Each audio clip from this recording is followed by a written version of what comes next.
అసెంబ్లీలో మాట్లాడుతున్నప్పుడు ఒక కీలకమైన వ్యాఖ్య నాదెళ్ల మనోహర్ చేశారు. ఏంటంటే, ఈ బియ్యం మాఫియా అన్న దాన్ని తయారు చేసిందే మీరు. ఈ మొత్తం అంటే ఒక నెక్స్ట్ లెవెల్‌కి తీసుకెళ్ళిపోయారు. అంతకుముందు ఏదో చిన్నపాటి చిరు వ్యాపారం లాగా ఉన్నదాన్ని ఒక మాఫియా కింద తీసుకెళ్లారని చెప్పేసి ఒక మాట మాట్లాడారు. ఏంటి మీ రెస్పాన్స్ ఏంటి దాని మీద? ఇప్పుడు అధికారంలోకి వచ్చి వాళ్ళు 9 నెలలు అయింది. దానికి మంత్రిగా సాక్షాత్తు నాదెళ్ల మనోహర్ గారు ఆ శాఖ మంత్రి. ఆయన తెనాలి నియోజకవర్గంలోనే రేషన్ మాఫియా జరుగుతుందంటే అది కూడా వైసీపీ కారణమా?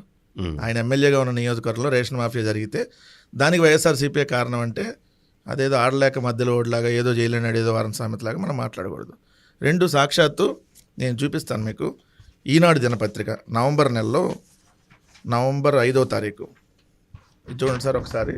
దీన్ని చూస్తే రేషన్ మాఫియా, రెచ్చిపోతున్న రేషన్ మాఫియా ఈనాడులో రాసి స్వయంగా దాంట్లో రాశారు, కార్డుదారులకు ఇవ్వకుండా నేరుగా నల్లబజారుకే రేషన్ మాఫియా అక్రమాలు రోజు రోజుకి పెరిగిపోతున్నాయి. ఏది నవంబర్ నెలలో, నవంబర్లో వాళ్ళ అధికారంలోకి వచ్చిన నవంబర్ నెలలో ఏది పవన్ కళ్యాణ్ గారు సీజ్ ద షిప్ అన్న టైంలో రాసినాయి.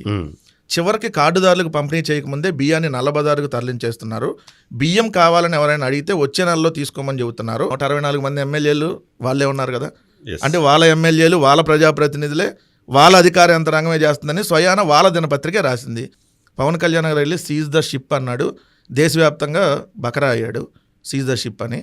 పట్టుకున్నాక ఆ బియ్యం ఎక్కడి నుంచి వచ్చిందో ఇప్పుడు వరకు మీరు ఎంక్వైరీ చేశారా? పులివెందుల నుంచి వచ్చిందా, తెనాలి నుంచి వచ్చిందా, పిఠాపురం నుంచి వచ్చిందా? మీ చేత కాదని చెప్పండి.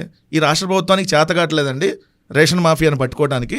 చేతగాని దద్దమ్మల్లాగా మేము ఉన్నాం, 164 మంది ఉన్నాం పేరుకే, మా వల్ల కాదు, మేము చేతగాని మాట్లాడతామని వాళ్ళని చెప్పానండి. చెప్పి మాకు కుదరట్లేదు, సిబిఐ సెంట్రల్ బ్యూరో ఆఫ్ ఇన్వెస్టిగేషనో లేదంటే ఇంకో థర్డ్ పార్టీనో లేదంటే సిట్టింగ్ జడ్జితోనే విచారణ జరిపించమనండి, మేము వద్దన్నామా?